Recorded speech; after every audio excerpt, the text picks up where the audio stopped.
उषा का सगा बेटा सुनील और बहू कीर्ति उन्हें उनके सौतेले बेटे के साथ छोड़कर जा रहे होते हैं। बेटा, तेरी जब कमाई बढ़ जाएगी कम से कम तब तो मुझे तू लेने आ जाना। हाँ हाँ माँ, क्यों नहीं। चलो भी, अब कितना लेट कर दिया है, टैक्सी इंतजार कर रही है बाहर। हाँ हाँ चलो। सुनील और कीर्ति चले जाते हैं और उषा उन्हें जाता हुआ देख उदास हो जाती है। तभी वहां निशा आ जाती है। अपनी सास को उदास देख निशा उनके पास जाती है। क्या हुआ मम्मी जी, आप तो बहुत सगा बेटा करती थी। आपके सगे बेटे ने तो आपको छोड़ दिया और चले गए अपनी अलग गृहस्थी बसाने। देख बहू, मेरे बेटे को कुछ भी कहने की जरूरत नहीं है। मुझे यकीन है कि जब उसकी तनख्वाह बढ़ जाएगी तो वो मुझे लेने जरूर आ जाएगा। हाँ, ये भी देख लेंगे कि वो लोग आपको वापस लेने आते हैं या नहीं। तब तक तो आप भी यहीं हो और मैं भी। उषा अपने बेटे के ना होने से बहुत ही उदास रहने लगती है। उन्होंने खाना खाना भी छोड़ दिया। सुनिए जी, मम्मी जी ने आज भी कुछ नहीं खाया। जब भी खाने के बारे में पूछती हूँ तो कह देती हैं भूख नहीं है और अपने कमरे में ही बैठी रहती हैं। ये सुनकर ऋषभ अपनी माँ के पास खाना लेकर जाता है।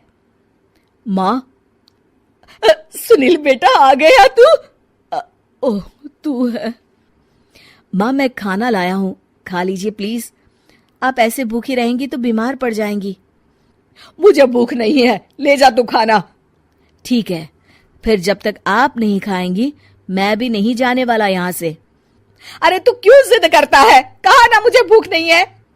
अरे मम्मी जी, आप खा भी लीजिए ना, ये कितने प्यार से आपको खिला रहे हैं, उसकी तो कदर कर लीजिए कम से कम। अरे तू क्यों बीच में हमेशा अपनी टांग अड़ाती है? ठीक है, लाओ दे दो। कम से कम खाने के बाद तुम दोनों तो इस कमरे से जाओगे। उषा खाना खा लेती है और ऋषभ और निशा ये देखकर खुश हो जाते हैं। चलो, कम से कम माँ ने खाना तो खा लिया। उषा एक दिन सुनील को फोन मिलाती है। हेलो बेटा सुनील, तू घर मिलने आ जाना बहू को लेकर। कितने दिन हो गए, बहुत मन कर रहा है मेरा। हाँ हाँ ठीक है माँ, ऑफिस में बहुत काम है, टाइम मिला तो आ जाऊंगा। सुनील फोन काट देता है। हेलो सुनील बेटा। सुनील की बात सुनकर उषा उदास हो जाती है। तभी वहां ऋषभ आ जाता है। माँ, ये देखो, मैं जलेबी लाया हूं तुम्हारे लिए, तुम्हें बहुत पसंद है ना? उषा जलेबी देखकर बहुत खुश हो जाती है। अरे वाह, जलेबी ला दे। उषा जलेबियां खा रही होती है और ऋषभ अपने कमरे में चला जाता है। देखा मम्मी जी, आपका ये कितना ख्याल रखते हैं, और प्यार सगे और सौतेले से नहीं आका जा सकता। आपको उदास देखकर ये आपके लिए तुरंत जलेबी ले आए, यही तो प्यार होता है। ये कहकर निशा वहां से चली जाती है और उषा सोचने लगती है, शायद तू ठीक कह रही है बहू। उषा देखती है कि ऋषभ उसका बहुत ख्याल रखता है और उसे उसकी गलती का एहसास होने लगता है। एक दिन सुनील और कीर्ति घर पर आते हैं। उषा उन्हें देखकर खुश हो जाती है। और माँ कैसी हो? अरे बहुत अच्छी हूँ। ऋषभ और बहू मेरा बहुत ख्याल रखते हैं। वैसे मुझे नहीं लगा था कि तू आएगा बहू के साथ। क्यों, ऐसा क्यों लगा आपको माँ? बेटा, फोन पर तूने कहा था कि तुझे बहुत काम है। हाँ माँ, पर मुझे ये भी तो पता था ना कि मेरी माँ इंतजार कर रही होगी मेरा। ना बेटा ना, मैं तो इंतजार नहीं कर रही थी, मैंने तो उम्मीद ही छोड़ दी थी। सुनील को ये देखकर अजीब लग रहा होता है कि उसकी माँ ऋषभ से अब बहुत अच्छे से बात कर रही होती है और उसके आने की उनको कोई खास खुशी भी नहीं होती है। अपनी माँ का ध्यान न पाकर उसे थोड़ी सी जलन महसूस होती है। माँ, ये देखो मैं क्या लाया हूँ, साड़ी तुम्हारे लिए। हाँ बेटा, अच्छी है साड़ी तो। अच्छी है तो फिर आप आज इसे पहनो और फिर कहीं घूमने चले जाते हैं।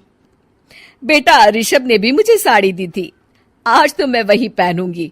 तेरी दी हुई साड़ी फिर कभी पहन लूंगी। सुनील को अब बहुत ही ज्यादा जलन हो रही होती है।